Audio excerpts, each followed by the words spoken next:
Hey y'all, I'm going to be reading from the bottom paragraph of 50 all the way up through the bottom of 51 or the top of 52. We'll see what the time allows for. Now Jonah's captain, shipmates, was one of whose discernment detects crime in any, but whose cupidity exposes it in only the penniless. In this world, shipmates, sin that pays its way can travel freely, and without passport, whereas virtue, if a pauper, is stopped at all frontiers. So Jonah's captain prepares to test the length of Jonah's purse, ere he judge him openly. He charges him thrice the usual sum, and is assented to. Then the captain knows that Jonah is a fugitive, but at the same time resolves to help a flight that paves its rear with gold. Yet when Jonah fairly takes out his purse, prudent suspicion still molests the captain.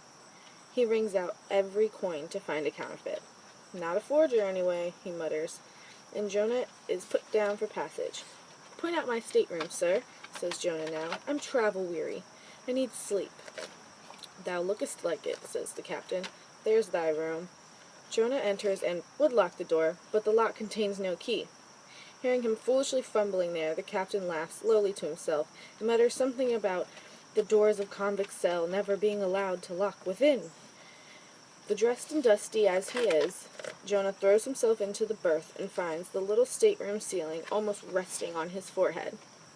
The air is close, and Jonah gasps.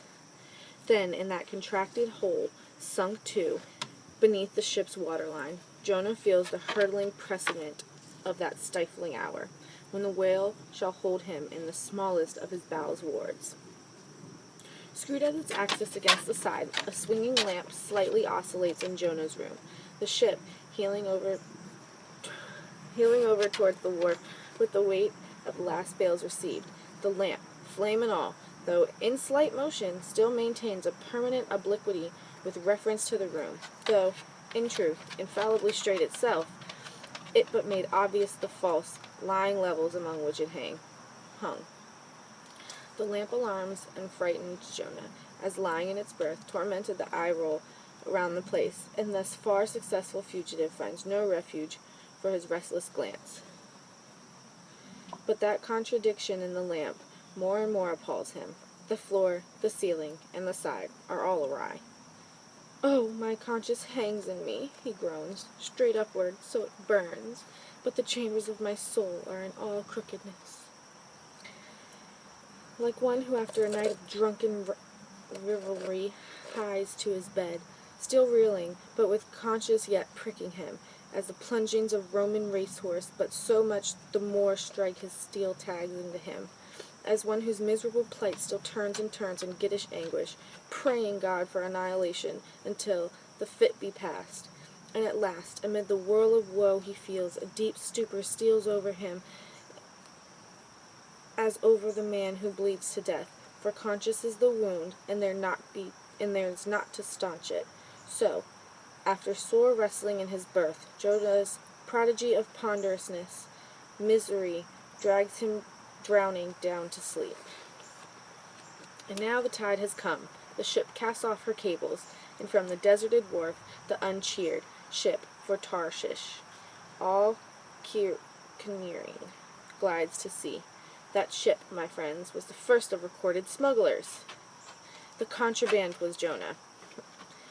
But the sea rebels, he will not bear the wicked burden. A dreadful storm comes on. The ship is like to break. But when the boatswain calls all hands to lighten her, when boxes, bales, and jars are clattering overboard, when the wind is shrieking, and the men are yelling, and every plank thunders with trampling feet over Jonah's head, in this raging tumult, Jonah sleeps his hideous sleep. He sees no black sky and raging sea, feels not the rearing timbers, and little hears he, or heeds he, the far rush of the mighty whale, which even now with open mouth is cleaving the seas after him. Aye, shipmates, Jonah was gone down into the sides of the ship, the berth in the cabin as I have taken it, and was fast asleep. But the frightened master comes to him and shrieks in the dead of his ear, "What meanest thou, O sleeper? Arise!" Startled from his lethargy by a drearful cry, Jonah staggers to his feet, stumbling to the deck, grasps the shroud, and look out upon the sea. but at that moment he sprang upon by a panther billow leaping over the bulwarks. Wave after wave thus leaps into the ship, finding no speedy vent, runs roaring fore and aft, till the mariners come nigh down, drowning while yet afloat.